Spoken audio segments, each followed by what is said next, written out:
Gun safety is, of course, one of the many priorities for many voters in this year's elections. And yesterday, Donald Trump cozied up to the extreme gun lobby, accepting the NRA's endorsement at its annual meeting in Dallas. In another rambling, hard-to-follow address, he painted a dystopian version of America, urging gun owners to vote because their safety is on the line.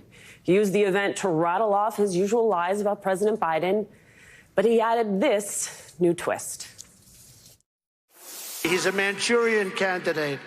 He's accepted money from China, from Russia, from Ukraine, from everywhere. If that were a Republican, he would have been given the electric chair. They would have brought back the death penalty. A reminder, in case you needed one, a political candidate alluding to the execution of a sitting president in front of the nation's most prominent organization of gun owners. Definitely not normal. Joining us now, former Trump White House aide Sarah Matthews. She testified publicly during the January 6th committee hearings. Good morning. Good morning. So, well, that was normal, Sarah. Just kind of a day at the NRA. Look, okay, so Trump is a liar. Well established, we know that. The projection around, Biden spending, taking money from Russia and all these places, we know that. But when you're standing in front of a group like the NRA, when you're standing in front of a group that has very, very, strong views about this administration, the Biden administration, and Donald Trump, for that matter, what is the signaling that, from your inside the bubble a little bit with Trump, what's the signaling that's going on there? Is it as blatant as, making a comment about executing a president, or is it something more or something less? It's just Trump standing up there running his mouth. I think that Donald Trump knows that this audience that would be at a convention for the NRA are people that are part of his base. And so he's going to say things like this where that it's going to rile them up and get them excited. I think he knows that these kinds of, in his mind, I think he thinks it's a joke where he's joking about, oh, he needs the electric chair. Right. But you shouldn't be talking about like that, like with anyone in general, but especially not the sitting U.S. president.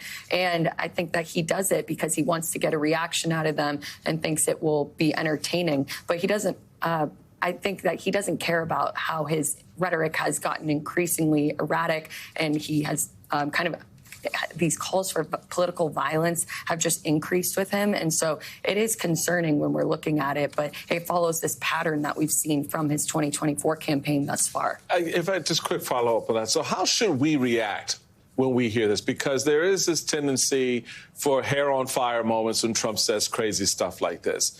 But we know, to your point, that a lot of it's just kind of stoking his base, probably less interested in our reaction, although they love it. How should people generally react outside of Trump world when they hear this? I want to preface your comments with, I'm going to react with my hair on fire. The little bit I got left every single time. No, I think that it's sad because we've normalized this rhetoric with Trump. I think some Americans, they don't even, think twice when he makes these kinds of comments because they're so conditioned and used to him talking like this. But this is not normal. We should not have the Republican candidate for president making jokes about executing the current sitting U.S. president. But with Trump, I think that people just kind of brush these things off and dismiss them. But I think that we really need to take him at his word, not necessarily saying that I think he actually thinks that Joe Biden needs the electric chair. But when we're looking at the broad array of the kind of language that he's using, just beyond this type of things that he's saying during his 2024 campaign, thinking about his comments about how immigrants are poisoning the blood of America, how he wants to weaponize the DOJ to enact revenge on his political enemies. We need to take him at his word and take him seriously. Yeah, look, I can only go off of what you tell me, okay? I can only go off of what you say. My husband tells me I should not assume or infer. I need to ask questions and listen. And I'm listening to Donald Trump, and what I'm hearing from him is, in fact, concerning. And I don't think people should brush over the chairman's comments about projection. We know because of the Democrats on the House Oversight Committee that Donald Trump did take money from Saudi Arabia, from China while he was president. I'm looking for the emoluments clause. We must have lost it because we just drew a line through it. I think maybe we tossed it out of the window while Donald Trump was president. So it is absolute projection because they found that he was the one receiving money from foreign entities. Joe Biden, and the vice president, they just put out their taxes, and I think you could take a look, and I don't think I see any Chinese money there. Right. There is counter programming that was happening around the NRA, and the DNC, they had this mobile billboard that was circling the convention for hours. Some headlines on the billboard said, "Trump on Iowa shooting, get over it," by Rolling Stone. Trump says mass shootings are not a gun problem. After taunting Republicans for being afraid of NRA, Trump gives in to NRA. After last shooting, Trump pushes Facebook ads straight from the NRA playbook.